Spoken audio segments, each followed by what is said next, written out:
J'ai reçu plusieurs mails de personnes apparemment éprouvées qui me demandent des conseils afin de patienter, tenir bon, relever la tête et s'en sortir. Et comme c'est un sujet qui concerne tout le monde, j'ai voulu que ma réponse soit bénéfique au plus grand nombre.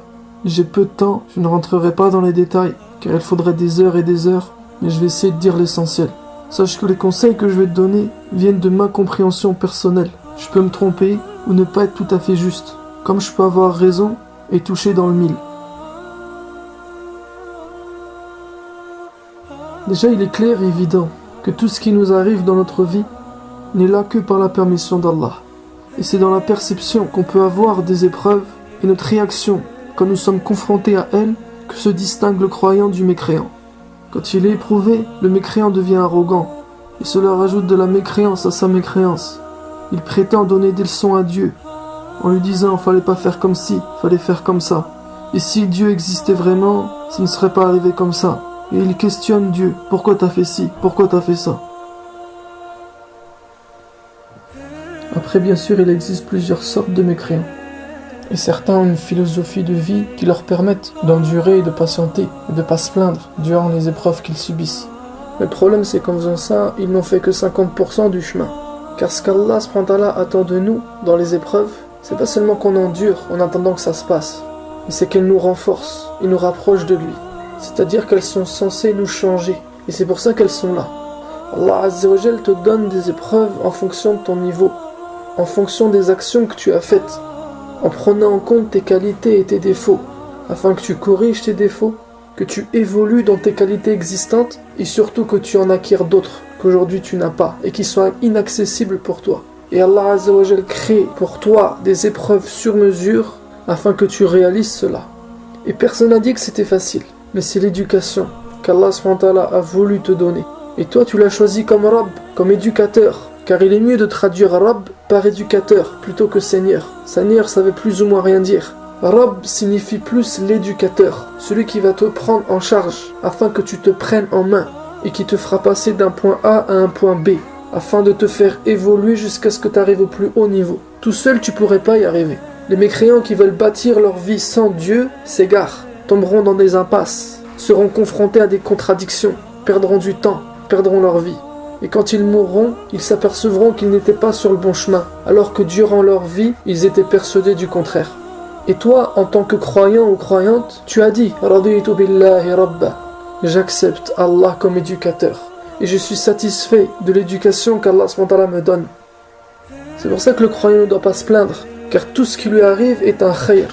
Mais savoir que c'est un khayr est une chose, et comprendre le khayr en est une autre. Car tu peux savoir que c'est un khayr, mais pourtant désespérer et te plaindre. Mais lorsque tu auras compris ce bien, là tu seras satisfait, et tu arriveras à patienter, et à réussir cette épreuve, et pourras en sortir grandi. Le savoir ne suffit pas. Il faut que tu creuses ton savoir plus en profondeur, jusqu'à arriver à la compréhension. Et ça demande un effort. Ça va te prendre du temps. Mais c'est ça qui va t'assagir. Certaines personnes disent aussi « Oui, mais pourquoi ça m'arrive à moi et pas à d'autres? Pourquoi tout ce que j'entreprends finit par un échec? Alors que quand les autres touchent quelque chose, ça se transforme en or. Moi, j'arrête pas de tomber et les autres sont en train de voler.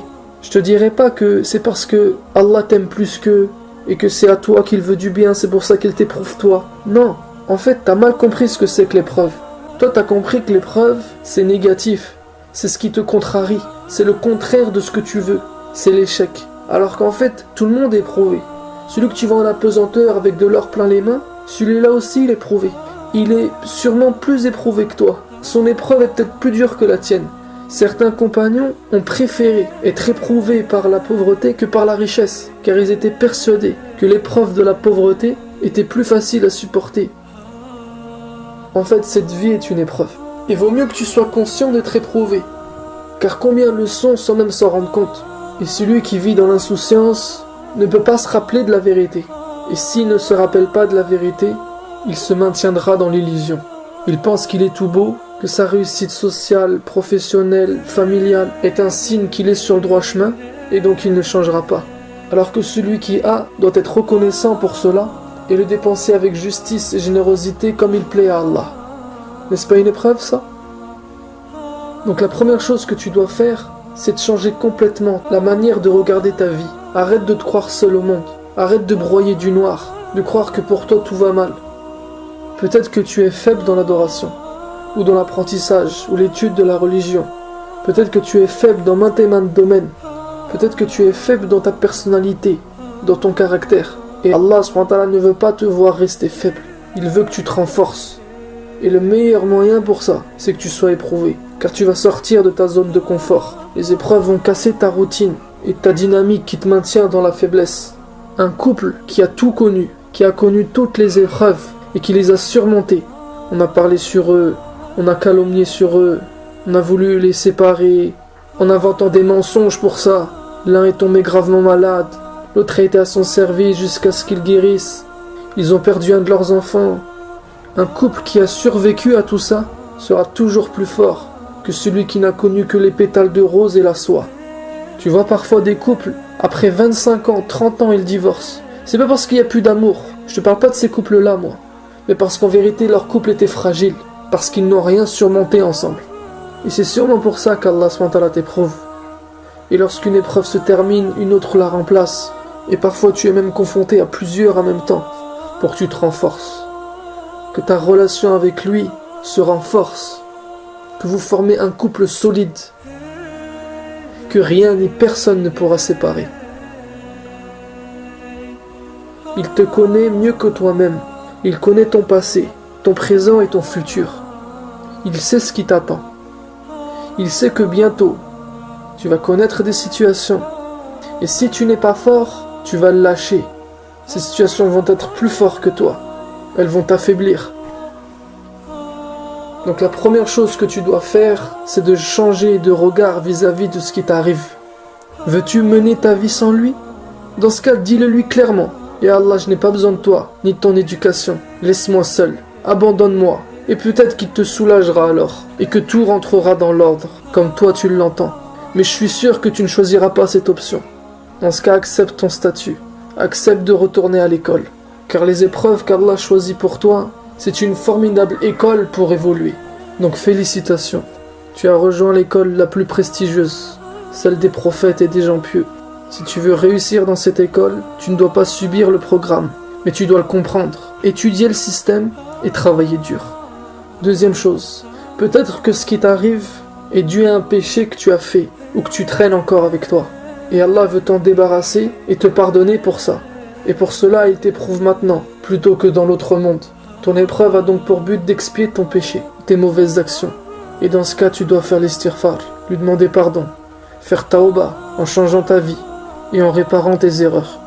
Parfois on se plaint que ça va mal dans notre couple, avec nos enfants ou avec nos parents, alors qu'en fait la source du problème, c'est nous-mêmes, ce sont nos actions. Soit des actions que l'on n'a pas faites, que l'on a négligées, ou qu'on a mal faites. Et dans ce cas, il faut se remettre en question, sincèrement. Tu peux pas revenir physiquement dans le passé, mais essaye de le visualiser, de t'en souvenir, de trouver la faille et d'en tirer des leçons. Si trop de fois tu n'as pas su être au service de ton père, comprendre ses demandes sans qu'il ait eu besoin de les formuler, ne t'étonne pas qu'il ait des choses contre toi dans son cœur. Si tu n'as pas donné ton maximum afin de satisfaire ton mari ou ta femme, ne t'étonne pas que ça n'a pas marché et que des graviers se sont infiltrés dans vos relations. C'est pour ça que le prophète sallallahu alayhi wa sallam dit que celui qui répète beaucoup l'istighfar, Allah SWT lui aménagera une issue à tous ses problèmes. C'est pas l'istighfar avec la langue seulement. Non, c'est l'istighfar et tout ce qu'il renferme.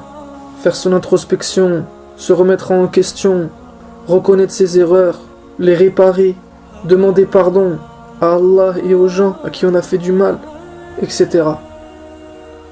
Troisième chose, améliore ta relation avec Allah. Il faut qu'elle soit plus intime, plus fusionnelle. Il faut que tu te rapproches davantage.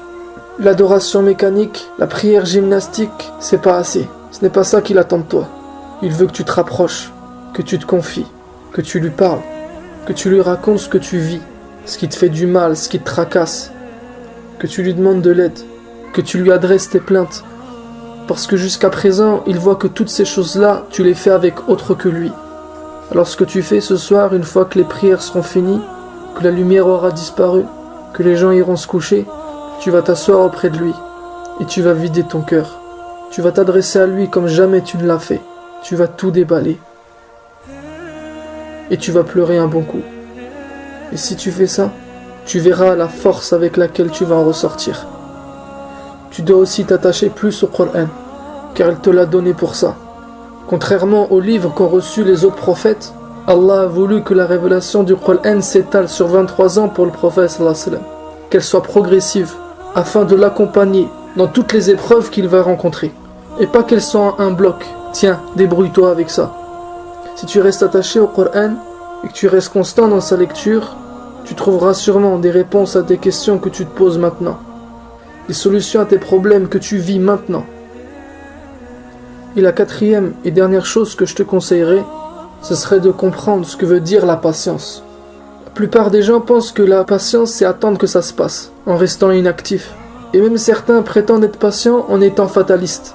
Non, c'est pas ça la patience en islam. As-sabr, c'est 3 choses. La première, accepter le destin. Il ne doit y avoir aucune opposition. Dans ce que je considère bien ou mal, mon cœur doit être complètement soumis. Et c'est ça l'iman. Et c'est pour ça que le croyant, il vit en paix. Parce que celui qui s'oppose à ce qui lui arrive, il se fait du mal à lui-même.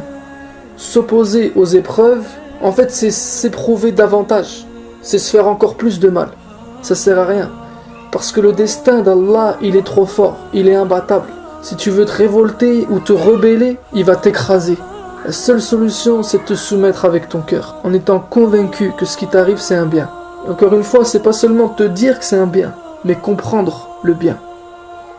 La deuxième chose, c'est d'endurer l'épreuve elle-même. Tahammul. T'es en pleine tempête, mais tu lâches pas ce qui t'empêche de t'envoler. Tu encaisses, mais tu tombes pas. Si tu tombes, tu te relèves. Ça, c'est sûrement le plus dur. C'est ton djihad. Mais c'est ça qui fera de toi une nouvelle personne. Et quand la tempête sera passée, tu seras toujours là, plus fort que jamais. Tu auras réussi, et tu pourras être fier de toi. Et avec le recul, tu te diras, je n'aurais pas préféré ne pas connaître cette tempête. Et la troisième chose, c'est d'espérer. Espérer l'heureux dénouement. Qu'après la difficulté, il y aura la facilité. Qu'après les soucis, il y aura la tranquillité. Qu'après les épreuves, il y aura la délivrance. Qu'après la tristesse, il y aura la récompense. Qu'après ce monde, il y aura le paradis. Et c'est ça aussi la sagesse qui se cache derrière les épreuves. C'est pour pas qu'on s'attache à cette vie, qu'on se prépare psychologiquement à partir.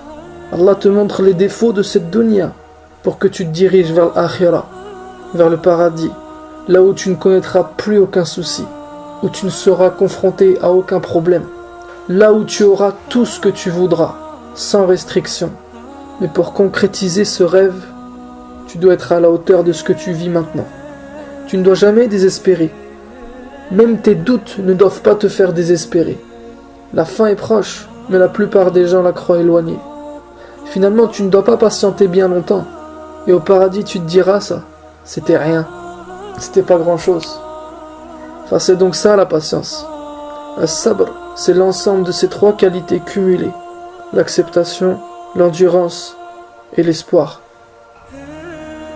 C'est ces 3 qualités cumulées qui te fera passer à l'action, qui te fera réagir de la bonne manière, comme Allah attend de toi, qui fera que tu es à la hauteur ou pas. Pour illustrer mon propos et en même temps pour conclure, je vais te citer ce verset dans lequel Allah s.w.t. dit Alladhi khalaqa al-mawta wal-hayata liyabluwakum ayyukum ahsanu amala. Celui qui a créé la mort et la vie afin de vous éprouver et de savoir qui d'entre vous agira de la meilleure des façons. Dans ce verset, Allah s.w.t. ne nous dit pas seulement qu'il nous a créés pour nous éprouver, que cette vie est une épreuve. Non, Allah s.w.t. nous en explique le sens et la raison. Allah s.w.t. nous dit que ces épreuves qu'il nous donne sont là pour faire sortir le meilleur de nous, pour qu'on devienne meilleur, et que ces épreuves nous font réagir avec les meilleures des actions. Et c'est ça qu'Allah va juger. Si on comprend que la moitié de ce verset, alors on a une mauvaise compréhension que ce que c'est que la vie. Voilà, la vie c'est une épreuve, c'est de la tristesse. La deuxième partie de ce verset éclaire tout et explique tout. Ayyukum ahsanu amala. Qui d'entre vous agira le mieux durant ces épreuves? J'espère avoir conseillé au mieux et je demande à Allah SWT de soutenir tous nos frères et sœurs qui connaissent des épreuves difficiles et qu'il nous préserve d'être écrasés par des épreuves trop lourdes pour nous, qu'Allah nous aide et nous permette d'être à la hauteur et de devenir meilleurs. Sur ce, je te dis à la prochaine vidéo, Inch'Allah.